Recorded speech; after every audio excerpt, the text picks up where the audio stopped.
I was browsing through Sid Sackson's diaries the other day.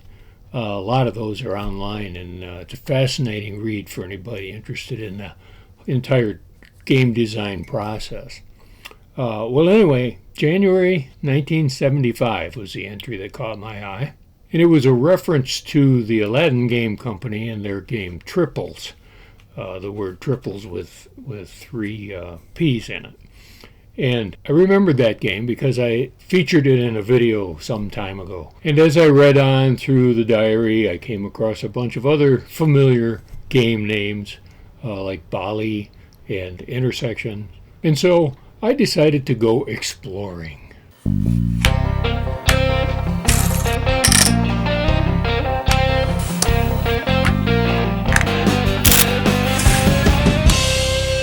In 1908, a fellow named Victor Samuel Johnson became a salesman for a kerosene mantle lamp company. The lamp was called the Aladdin lamp. I wonder where they got that name from. Well, he moved to Chicago, he bought the rights to manufacture this lamp, and he called his company Aladdin Industries. According to a 1930s advertisement, the Aladdin mantle lamp is one of the greatest and most practical inventions of the century. It is an outstanding achievement of science in connection with artificial lighting. In 1938, this innovative Mr. Johnson started the Aladdin Radio Industries company to make component parts for radios. They also started to manufacture a whole line of cookware using the Aladdin name. So leave it be said they were fairly successful. But Victor Johnson passed away in 1943. His son Victor took over the company and managed it through the war years, and then in 1949, the entire operation picked up stakes and moved to Nashville, Tennessee. In the early 1950s, they had this brand new factory to keep busy, so Victor Jr. came up with a new idea. In fact, he created a whole new industry. Lunchboxes featuring celebrity images. Yes, like everything else, it was a new idea at one time. The very first one was Hopalong Cassidy, the famous TV cowboy star. And over the next few decades, anybody who was anybody had their face on the side of an Aladdin lunchbox. Celebrities like this. Yeah, baby. Aladdin was the first, but soon their major rival, the American Thermos Company, got in on the act. And just about every kid in the later 50s had a lunchbox with some personality blazoned on the side. This is my favorite Aladdin lunchbox. This is my favorite Thermos lunchbox. And this is my third favorite lunchbox because it has a game on the back. This one was made by Ohio Art. Anyway, I digress. Let's get back to the game world, right? And that leads us to the next phase in the Aladdin Industries story. While they continued to make oil lamps, they also diversified. They created a separate division of the country, the Special Products Division. And that was in 1970. Now you'd think with all these celebrity licenses that they would begin to license them for other products. But they didn't. They got into board games. And it was enough of a success that they split it off into a subsidiary, and it was headed up by a guy named Ted Heinlein. There wasn't a huge collection of games that were produced by Aladdin Games, so let's just go through the entire list here, and I'll just give you a brief rundown on each one. Bali is a card game. It was created in 1954. It was one of the first to carry the Aladdin logo in 1975. It's a sort of a multiplayer solitaire-style word game using playing cards. I say solitaire-style because it is that style, but it is a multiplayer game. Barrier was designed by Edward Schiffman, who I believe was an officer in the company.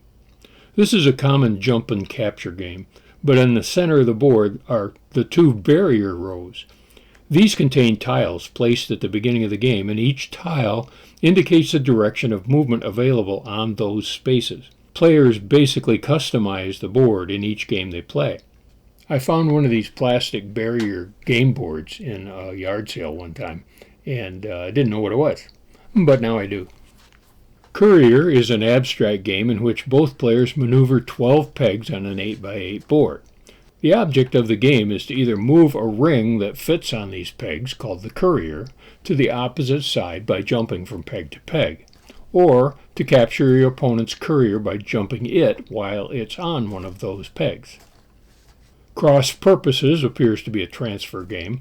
The players are trying to get their pieces to the other side of the board. The pieces are squares and rectangles, which adds some interesting blocking situations. The BoardGameGeek.com listing says that it was also released as Up and Atom, but that's not true. We'll get to Up and Atom in a second. Intersection was designed by the legendary Sid Sackson. 36 colored marbles are arrayed on a grid, and along the edges are movable arrows that indicate a specific row and column. A marble at that intersection is removed turn by turn and later scored based on the quantity gained in each color. It sounds to me very much like an Alex Randolph game. Sorry, Sid. These days the word Perplexus brings to mind these spherical maze challenges, but in 1975, Perplexus was this. It has a bit of a toy aspect to it on the board. It includes slidable rows of spaces which players move in turn. Upon these spaces are colored marbles, and the objective is to time the moves of the marbles on the sliding rows. I remember playing this one years ago, and it was surprisingly challenging to time your moves just right so that you could take the advantage of what color was where and ensure that your opponent didn't get that shot. Pushover is another game by Sid Sackson, not to be confused with the Alex Randolph game of the same name. It certainly has features in common with another of Randolph's games. Players push the pieces around and off the edge, like in Overboard.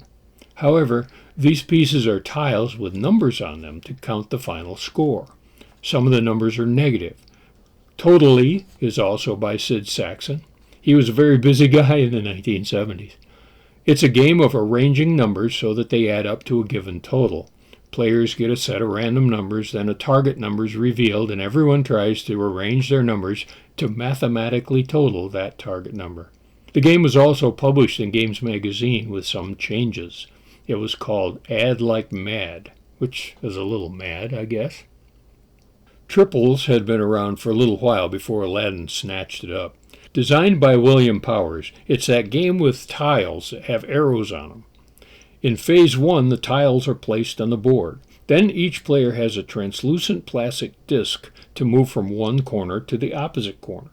The trick is that you use the directional information on the space your opponent rests on. It's called Triples with 3 P's because each tile has arrows in 3 directions. A quick little interrupt here about Triples. Turns out the first edition was published in 1972 before the Aladdin edition. And that was by a company called Benassi Enterprises in Highland Park, Illinois. It looked like this, and it appears that Aladdin picked up on that particular typeface and applied that to their entire series of games. So there's another curious aspect to the development of the Aladdin games, particularly in their packaging. And these wooden pieces were adapted by Aladdin for their deluxe version of Triples. And so now back to our regularly scheduled program.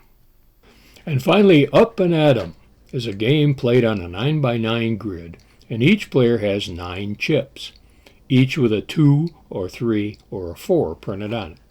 The number indicates the distance of the chip's movement, and these chips are moved about the board. If a larger number lands on a lower numbered chip, they are then moved as 1 by the player with the topmost chip. There are other similar stacking, moving, and scoring by the size of the stack and so on. I think this is the only one I've seen with numbers on the chips. Aladdin Industries had some pretty good connections over in Europe due to their lamps. Their lamps were pretty special, and they had a branch office in England that served the European market. And so they had a good opportunity there to connect up with somebody in England to produce games.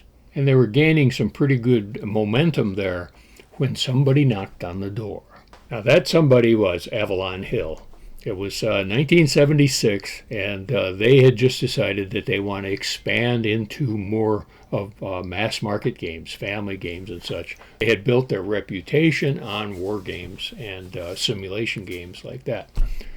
And so in May of 1976, they signed the papers to buy the entire 3M bookshelf series from Minnesota Mining and Manufacturing. And they also bought a line of games that had been published by Sports Illustrated magazine. Now, over the next couple of years, they gradually replaced that stock with packaging that had the Avalon Hill logo on them instead of 3M or Sports Illustrated.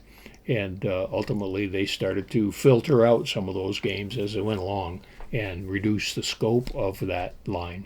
Well, in February of 1977, they purchased the Aladdin line of games from Aladdin Industries.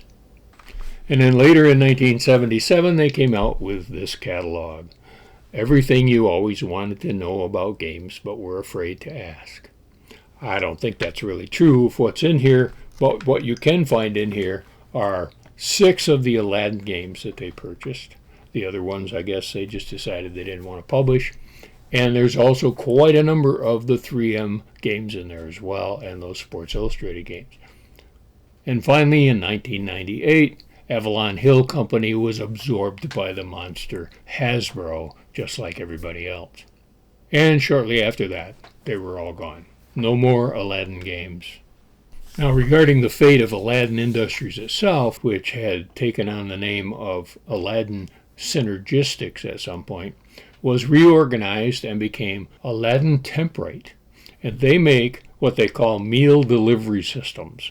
And essentially that's the dishes with covers and trays and cups and carts and so on that facilitate serving food in hospitals and institutions and that type of thing. So if you're looking for any of these Aladdin games, good luck. You'll probably find them on auction sites, thrift stores, maybe in collections that are being sold. I guess a few of them are still in print in Europe, but that's okay because you can still be sure to play every day.